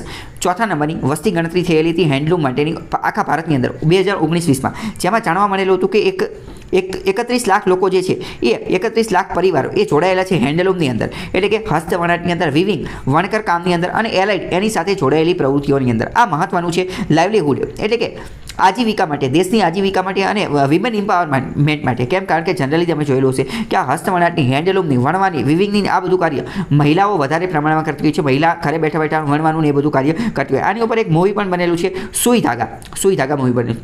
તો મહિલા સશક્તિકરણ માટે મહત્વનું છે. 70% કરતાં વધારે હેન્ડલૂમ વીવર્સ જે છે એ મહિલાઓ છે. ભારતની અંદર 70% વધારે જે છે એ મહિલાઓ છે. કોની અંદર? હેન્ડલૂમ સેક્ટરની અંદર. આની માટે કયા સ્ટેપ પગલાં લીધેલા છે? તો કે social media campaign, campaign social મીડિયાની અંદર આવા કેમ્પેન ચલાવવામાં આવે છે કે જેના કારણે ભારતની જે હેન્ડલૂમ વિવિંગ કમ્યુનિટી જે છે એને વધારે ફોકસ કરવામાં આવે અને એની જે છે માર્કેટિંગ કરવામાં આવે છે. All the secretariat of state textile bodies and central silk board, ભારતના જે સેન્ટ્રલ કેન્દ્રીય લેવલનું સિલ્ક બોર્ડ છે, નેશનલ જૂટ બોર્ડ છે એટલે કે શણ માટેનું બોર્ડ છે, ઈ કોમર્સ એન્ટિટીઝ, ઈ કોમર્સની અંદર પણ આપણે આજે હેન્ડલૂમ હસ્તવણાટની વસ્તુઓ જે છે એ વેચવામાં આવે છે. સરકારે એવી કોશિશ કરેલી છે કે ઓનલાઈન જ આ બધી વસ્તુ વેચો. રિટેલ કંપનીઝ, ડિઝાઇનર બોડીઝ, આ બધી જગ્યાએ આ કેમ્પેઇનના માધ્યમથી આ બધી વસ્તુ વેચવામાં આવે છે. વડાપ્રધાને શું કરેલું છે? અર્જ ધ પીપલ, વડાપ્રધાને પીપલ લોકોને અર્જ કરેલું છે, લોકોને માંગણી કરેલી છે કે ભારતના લોકોએ ઇન્ડિયન હેન્ડલૂમ આ હસ્તવણાટની વસ્તુ અને હેન્ડીક્રાફ્ટની વસ્તુ કે જે ભારતમાં નિર્મિત થયેલી છે એના વિશે અવેરનેસ, જાગૃતિ ફેલાવવી જોઈએ અને લોકોએ આ જ વાપરવી જોઈએ. એટલે કે ભારતમાં બનેલી વસ્તુ, હેન્ડલૂમની વસ્તુ, હસ્તવણાટની વસ્તુ અને હેન્ડીક્રાફ્ટની વસ્તુ આવી જોઈએ એવું વડાપ્રધાને અર્જ કરેલું છે, એવી સલાહ આપેલી છે. The more the world knows about the richness, જેવી વિશ્વને આપણા દેશની જે ધરોહર, આપણા દેશની હેન્ડલૂમ પ્રવૃત્તિ, આપણા દેશની વિવર પ્રવૃત્તિ, આપણા દેશના હેન્ડીક્રાફ્ટ વિશે ખબર પડશે અને આપણી ડાયવર્સિટી, આપણી વિવિધતા અને આપણી રિચનેસ કે જે કાપડ ઉદ્યોગની અંદર એમને ખ્યાલ આવશે તો વધારે ને વધારે એનું માર્કેટિંગ થશે અને વધારે ને વધારે એ લેવાની કોશિશ કરશે. તમને ખ્યાલ હશે કે ઇતિહાસની અંદર આપણે જોઈએ તો ખંભાત જે છે, ખંભાતનું બંદર, એને દુનિયાનું વસ્ત્ર કહેતા હતા. અમદાવાદને પણ દુનિયાનું વસ્ત્ર કહેતા હતા, ખંભાતને પણ દુનિયાનું વસ્ત્ર કહેતા હતા. કેમ? કારણ કે વિશ્વને, આખા વિશ્વને કપડાં પૂરું પાડવાનું કાર્ય ખંભાત બંદરેથી થતું હતું. ભારતમાંથી તે આખા વિશ્વને કપડાં મળતા હતા. કાપડ ઉદ્યોગનું ભારત બહુ મોટું હબ હતું, અમદાવાદ બહુ મોટું હબ હતું. અમદાવાદને ભારતનું માન્ચેસ્ટર કહેવામાં આવે છે. કેમ? કારણ કે આ કાપડ ઉદ્યોગ ફૂલ્યો ફાલેલો છે એટલે. બરાબર. તો મતલબ કે ઇતિહાસની અંદર જોઈએ તો આખી દુનિયાને કપડાં પૂરું પાડવાનું કાર્ય આપણે કરતા હતા. ખંભાતને દુનિયાનું વસ્ત્ર કહેતા હતા. તો અત્યારે પણ આપણે એનું માર્કેટિંગ કરવાની જરૂર છે. ભારતના આર્ટિસન લોકો, વીવર લોકો, આના કારણે એને ઘણો બેનિફિટ થશે. આત્મનિર્ભર ભારત અભિયાન અંતર્ગત પણ આ હેન્ડલૂમ એક્સપોર્ટ પ્રમોશન કાઉન્સિલ જે છે એની સ્થાપના કરવામાં આવી છે, જે વર્ચ્યુઅલ ફેર મેળાનું આયોજન કરે છે, જેમાં વર્ચ્યુઅલ દ્રષ્ટિએ બધી પ્રોડક્ટ જે છે એ બતાવવામાં આવે છે અને લોકો એને ખરીદે. કનેક્ટિંગ મોર દેન 150 જેટલા પાર્ટિસિપન્ટ, પ્રતિયોગિતા એની અંદર ભાગ લે છે અલગ અલગ દેશના અલગ અલગ પ્રદેશમાંથી. અત્યારે પોતાની સ્કિલ અને પોતાની ટેલેન્ટ અને પોતાની ડિઝાઇનથી જે વસ્તુ બનાવેલી હેન્ડીક્રાફ્ટની અથવા હેન્ડલૂમની અથવા વિવિંગની એ બધી વસ્તુ એની અંદર મૂકે છે આ મેળાની અંદર, વર્ચ્યુઅલ ફેરની અંદર. અલગ અલગ હેન્ડલૂમ પ્રોડક્ટ જે છે એને ભારતની અંદર જીઆઈ ટેગ પણ મળેલો છે. તો જીઆઈ ટેગ એકવાર મળી જાય તો એને આંતરરાષ્ટ્રીય દ્રષ્ટિએ એટેન્શન, આવકાર મળી જાય છે. અધર ઇવેન્ટ, આની સિવાય પણ ભારત ઘણા બધા ઇવેન્ટ કરે છે. એક મોબાઈલ એપ બનાવેલી છે, વેબસાઇટને એવું બધું બનાવેલું હોય છે, જેના કારણે આ હેન્ડલૂમ પ્રોડક્ટ જે છે એને વધારે આગળ મળી શકે, એનું પ્રોત્સાહન મળે. HLMનો મતલબ શું થાય? Handloom mark scheme. Handloom mark scheme એ 2006માં લોન્ચ કરવામાં આવેલી હતી કે જેનો ઓબ્જેક્ટિવ, ઉદ્દેશ્ય શું હતો કે ભારતની અંદર હેન્ડલૂમની એટલે કે ઇન્ડિયન હેન્ડલૂમ પ્રોડક્ટ જે છે એની એક બ્રાન્ડ બની જાય, એની એક શું બની જાય? બ્રાન્ડ બની જાય. જેમ કે LG, સેમસંગ, એપલ, આ બધી એક રીતે બ્રાન્ડ બની ગઈ છે. કપડાની અંદર જોઈએ તો કપડાની અંદર પણ આ લીક ઉપર ને બીજી અમુક જે છે આ વુડલેન્ડને આ બધી એક રીતે બ્રાન્ડ બની ગઈ છે. તો ભારતની જે આ હેન્ડલૂમ જે છે એની પણ એક રીતે બ્રાન્ડ બની જાય એવી કોશિશ છે અને એને પ્રીમિયમ પોઝિશન વિશ્વની અંદર, ઇન્ટરનેશનલ અને ડોમેસ્ટિક માર્કેટની અંદર આ પ્રીમિયમ પોઝિશન ધરાવે એવી કોશિશ કરવામાં છે. ભારતે આની માટે એક નોડલ એજન્સીની પણ સ્થાપના કરેલી છે. કઈ? તો કે હેન્ડલૂમ એક્સપોર્ટ પ્રમોશન કાઉન્સિલ. આ કાઉન્સિલ શું કરશે? તો કે હેન્ડલૂમ પ્રવૃત્તિ, હેન્ડલૂમની જેટલી પ્રોડક્ટ છે, હસ્તવણાટની જેટલી પ્રોડક્ટ, એના એક્સપોર્ટ કરવામાં, એને વિદેશમાં વેચવામાં પ્રમોટ કરશે, એને પ્રમોશન કરશે. અને આ હેન્ડલૂમ એક્સપોર્ટ કાઉન્સિલ જે છે એ કોની અંતર્ગત કાર્ય કરે છે? તો ટેક્સટાઇલ, મિનિસ્ટ્રી ઓફ ટેક્સટાઇલ અંતર્ગત કાર્ય કરે છે અને નોડલ એજન્સી છે એક્સપોર્ટની બધાની અંદર. આ એક રીતની નોટ ફોર પ્રોફિટ કંપની છે અને કંપનીઝ એક્ટ 1956 સેક્શન 25 અનુસાર એની સ્થાપના થયેલી છે. આનો ઉદ્દેશ્ય શું છે? તો કે પ્રમોટ કરશે એક્સપોર્ટ કરવામાં હેન્ડલૂમની પ્રોડક્ટની અંદર. ફેબ્રિક એટલે કે રેસા, હોમ ફર્નિશિંગ, કાર્પેટ, ફ્લોર, આ બધી વસ્તુઓ અંદર. પરંતુ આમાં અમુક ચેલેન્જ રહેલી છે. કોવિડની મહામારી આવી ગઈ હતી અને આ ઇકોનોમિક, આર્થિક રીતે જે ફટકો પડેલો હતો એના કારણે હેન્ડીક્રાફ્ટ જે ઉદ્યોગો હતા, હેન્ડીક્રાફ્ટના ઉદ્યોગો એ થોડા પડી ભાંગેલા હતા. કારણ કે લોકો હવે એ બધી વસ્તુ ખરીદતા નથી. એક રીતે હેન્ડીક્રાફ્ટની વસ્તુ જોઈએ તો થોડી મોજ શોખની વસ્તુ કહેવાય. શું કહેવાય? મોજ શોખની વસ્તુ. તો અત્યારે ઇકોનોમી, અર્થતંત્ર પડી ભાંગેલું છે તો લોકો મોજ શોખની વસ્તુ ઓછી ખરીદે એવી કોશિશ કરતા હોય છે. આના કારણે લોકોની ઇન્કમમાં ફેર પડેલો છે અને એના કારણે આજે હેન્ડલૂમ ઇન્ડસ્ટ્રી સાથે જોડાયેલા લોકોની ઇન્કમમાં પણ ફેર પડેલો છે. આ ટ્રાઇફેડના મત પ્રમાણે, ટ્રાઇફેડ એટલે tribal cooperative marketing development federation of India, એના મત પ્રમાણે ટ્રાઇબલ હેન્ડીક્રાફ્ટ, આદિવાસી લોકોના જે હેન્ડીક્રાફ્ટ, હસ્તકલા ઉદ્યોગો હોય અને હેન્ડલૂમ, હાથેથી વણેલી જે વસ્તુ હોય એ લોકડાઉન દરમિયાન 100 કરોડની એવી વસ્તુ એમને બનાવેલી હતી કે જે વેચાણી જ નહીં, અનસોલ્ડ રહી ગઈ. બરાબર. એટલે એમને તો ડાયરેક્ટ 100 કરોડનું થઈ ગયું, નુકસાન થઈ ગયું. ડાયરેક્ટ 100 કરોડની વસ્તુ એમને બનાવી નાખી હતી પરંતુ વેચાણી નહીં. નેચરલ કેલામિટીઝ, કુદરતી સમસ્યા આવી જાય, જેમ કે આસામની અંદર ફ્લડ, પૂર આવી ગયા, એના કારણે પણ આ બધા આર્ટિસન એટલે કે જે આ કલાકારો હોય એમની લાઇવલીહુડ, રોજગારી, આજીવિકા જે છે એની અંદર સમસ્યા આવી જાય છે. આ સેક્ટરની અંદર ચીપ ઇમિટેશન, આની અંદર બીજું પણ એક સમસ્યા એ આવી જાય છે કે ચાઇનામાંથી ને એ બધી જગ્યાએથી સસ્તો માલ ને એ બધું આવી જાય તો આમને વધારે કોમ્પિટિશન ને એ બધું મળે છે. ભારતની અંદર જોઈએ તો abolished all India handicraft board ending the one official forum where weavers and craft person could raise their voices. સરકાર દ્વારા, કેન્દ્ર સરકાર દ્વારા ઓલ ઇન્ડિયા હેન્ડીક્રાફ્ટ બોર્ડ હતું એને રદ કરી નાખ્યું. તો આ પણ એક ઇસ્યુ, આ પણ એક સમસ્યા છે, કારણ કે ઓલ ઇન્ડિયા હેન્ડીક્રાફ્ટ બોર્ડ હતું ત્યાં બધા વણકર લોકો અને જે બધા વીવર લોકો, જે હેન્ડીક્રાફ્ટ સાથે જોડાયેલા લોકો જે છે એ અહીંયા જઈને કઈ જગ્યાએ ઓલ ઇન્ડિયા હેન્ડીક્રાફ્ટ બોર્ડની અંદર જઈને પોતાની ફરિયાદને, સમસ્યાને એ બધું લખી શકતા હતા અને અહીંયા સરકારને અમુક પ્રકારની એડવાઇસ, સલાહ પણ આપી શકતા હતા. પરંતુ આ આખું બોર્ડ તે સરકારે રદ કરી નાખ્યું. તો એ પણ એક સમસ્યા રહેલી છે. તો આગળ જતાં શું કરી શકાય? આગળ જતાં અમુક ઇનિશિયેટિવ શરૂ કરી શકાય, જેમ કે નોર્થ ઇસ્ટ એક્સપો 2019ની અંદર નોર્થ ઇસ્ટ એક્સપો, આ એક રીતનું એક્સપો લોન્ચ કરેલો હતો. આ એક રીતના મેળા જેવી વસ્તુ છે કે જ્યાં બધી પ્રોડક્ટ જે છે એને ડિસ્પ્લે કરવામાં આવે, એનું ડેમોન્સ્ટ્રેશન આપવામાં આવે અને લોકોનું એને માર્કેટિંગ કરવામાં આવે, જેના કારણે એ ફટાફટ વેચાઈ જાય અને લોકોને એની અંતર્ગત અવેરનેસને એ બધું આવે. ટી એન્ડ ખાદી ડિપ્લોમસી, અને ડિપ્લોમસીના માધ્યમથી પણ આસિયાન દેશોની અંદર, બે ઓફ બેંગાલના બીમસ્ટેકની અંદર આ બધા દેશોને વેચવાનું એ બધું કાર્ય કરી શકાય છે. ત્યાં એનું અવેરનેસને એ બધું લાવી શકાય છે. તો બીજો મહત્વનો આર્ટિકલ જોઈએ તો DRDO દ્વારા તાજેતરમાં સફળતાપૂર્વક ડેમોન્સ્ટ્રેશન એટલે કે ડેમો આપેલો છે. કોનો ડેમો આપેલો છે? તો કે solid fuel ducted ramjet technology જે છે એનું સફળતાપૂર્વક પરીક્ષણ કરેલું છે. SFDR ટેકનોલોજીમાં DRDOએ સફળતા હાંસિલ કરી દીધેલી છે. એટલે કે હવે ભારતના DRDO પાસે SFDR ટેકનોલોજી આવી ગયેલી છે. SFDR એટલે શું? તો કે solid fuel ducted ramjet technology. આ શું છે એ આપણે જોઈશું.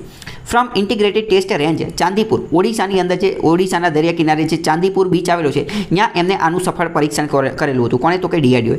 SFDR ટેકનોલોજી શું છે? તો સફળતાપૂર્વક આનું ડેમોન્સ્ટ્રેશન, આનું અવલોકન કરેલું છે અને આના અંતર્ગત DRDOને આમાં સફળતા મળી ગઈ છે. તો આના કારણે ભારત ટેકનોલોજીની અંદર એડવાન્ટેજની અંદર આવી ગયું છે. Will enable to develop a long range air two air missile. આની મદદથી શું થઈ શકશે? કોની મદદથી? તો કે આ SFDR ટેકનોલોજી જે છે, સોલિડ ફ્યુઅલ ડ્યુક્ટેટ રામજેટ, આ ટેકનોલોજીની મદદથી ભારત વધારે પડતી એર ટુ એર મિસાઇલ બનાવી શકશે. એર ટુ એર મિસાઇલ એટલે શું? હવાથી હવામાં પ્રહાર કરતી મિસાઇલ, હવાથી હવામાં. આને આવી રીતે યાદ રખાય, A2A.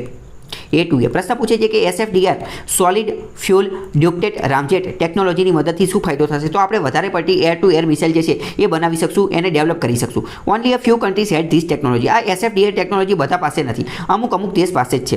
તો આ SFDR ટેકનોલોજી શું છે? તો કે આ મિસાઇલ પ્રપલ્શન ટેકનોલોજી. પ્રપલ્શનનો મિસાઇલ એટલે તો તમને ખ્યાલ આવી ગયો છે. પ્રપલ્શનનો મતલબ શું થાય? પ્રપલ્શનનો મતલબ થાય ધક્કો મારો, કોઈ વસ્તુને ધક્કો મારો. તો મિસાઇલને જ્યારે લોન્ચ કરવાની હોય, માની લો કે આ મિસાઇલ લોન્ચ કરે છે, તો શું અહીંયા નીચેથી કંઈક સળગાવી અને એને ધક્કો કરવામાં આવે, એને પ્રપલ્શન કરવામાં આવે, એને ધક્કો કરવામાં આવે, તો મિસાઇલને ધક્કો મારવાની જે ટેકનોલોજી જે છે એ શું છે? SFDR. આ કોણે બનાવી છે? તો કે ભારતે અને રશિયાએ ભેગી થઈ અને આ બનાવી છે. પ્રશ્ન ડાયરેક્ટ પૂછે છે, SFDR ભારતના DRDOએ કોની સાથે ભેગા મળી અને બનાવ્યું? તો કે રશિયા સાથે. તો આની મદદથી ભારત જે છે એ સરફેસ ટુ એર એટલે કે જમીનથી હવામાં પ્રહાર કરી શકાય, S2A અને એર ટુ એર એટલે કે હવાથી હવામાં પ્રહાર કરી શકાય એવી મિસાઇલ જે છે એ વધારે પ્રમાણમાં હવે બનાવી શકશે અને એને વેચી પણ શકશે. અને એના કારણે આપણું પરફોર્મન્સને, રેન્જને, મેકિંગને આ બધી વસ્તુ સારું થઈ જશે. India can have fastest long range missile. આના કારણે ભારત હવે સૌથી વધુ ઝડપથી ગતિ કરતી લોંગ રેન્જની મિસાઇલ જે છે એ બનાવી શકશે. બે કેટેગરીની અંદર ફૂલ ફ્લેજ્ડ અને મલ્ટી લેયર જે છે એ એરિયલ પ્રોટેક્શન એ બધું આવી શકશે અને હોસ્ટાઇલ એટેકથી બચવા માટે પણ આ મિસાઇલને એ કરી શકશે. Successful use in missile will mark India's entry into selected club of. હવે બધા દેશો પાસે આવી ટેકનોલોજી છે નહીં અને ભારત પાસે આવી ગઈ છે. તો એક રીતે ભારત પાસે નેક્સ્ટ જનરેશન મિસાઇલ ટેકનોલોજી જે છે એ આવી ગઈ છે. તો ભારત માટે એક રીતે સારી વસ્તુ કહેવાય. એક રીતે ભારત ઇલાઇટ ગ્રુપની અંદર આવી ગયેલું છે. હવે આની અંદર આ રામજેટ શબ્દ આવેલો હતો. તો રામજેટનો મતલબ શું થાય? રામજેટ જે છે એક એન્જિનનો પ્રકાર છે. શું છે? એન્જિનનો પ્રકાર છે કે જે એર બ્રીથિંગ એટલે કે હવાની અંદરથી જેવી રીતે શ્વાસ લેવાની પ્રક્રિયા કરવામાં આવે એ પ્રકારની ટેકનોલોજી ઉપર આ એન્જિનનો પ્રકાર છે. જેટ એન્જિનનો પ્રકાર છે. Uses vehicles forward motion. આ એન્જિન અંતર્ગત શું? વ્હીકલ, વાહન જ્યારે આગળ ગતિ કરતું હોય, આગળ ફોરવર્ડ મોશન, આગળ ગતિ કરતું હોય એ પ્રકારની ટેકનોલોજીનો ઉપયોગ કરે છે. Compress incoming for combustion without rotating compressor. આના અંતર્ગત રામજેટની અંદર કમ્પ્રેસર જે છે રોટેટ કરતું હોતું નથી, ગોળ ફરતું હોતું નથી, પરંતુ શું કરતું હોય? જેવું તે વાહન આગળ વધે એના કારણે એને કમ્બોસ્ટન, એના કારણે એની અંદર આગ ચાલતી હોય છે અને એના કારણે એને જે ધક્કો જે છે એ મળતો હોય છે. રામજેટની અંદર ફ્યુઅલ જે છે એ કઈ રીતે આપવામાં આવે છે? તો કે combustion chamber where it mixes with hot compresses air and ignites. રામજેટની અંદર જે આગ જે છે એ કમ્બશન સળગાવવામાં આવે છે ચેમ્બરની અંદર, જ્યાં એ હોટ કોમ્પ્રેસ્ડ અને ઇગ્નાઇટ્સ એર ગરમ હવા સાથે મિક્સ થાય છે અને ઇગ્નાઇટ્સ સળગવાનું કાર્ય કરે છે. રામજેટ પાવરનું જે વ્હીકલ જે છે એના અંતર્ગત take off like a rocket assistant. Rocket જેવી રીતે લોન્ચ થાય એવી રીતે આ રામજેટ એન્જિન જે છે એ પણ લોન્ચ થાય છે અને પ્રોડ્યુસ થ્રસ્ટ, એના કારણે એને ધક્કો ઉત્પન્ન થાય છે. SFDR અને કોન્વેન્શનલ મિસાઇલ, આ બંને વચ્ચેનો તફાવત શું છે? SFDR અત્યારે આપણે જોયું કે DRDOએ જેમાં સફળતા હાંસલ કરી છે.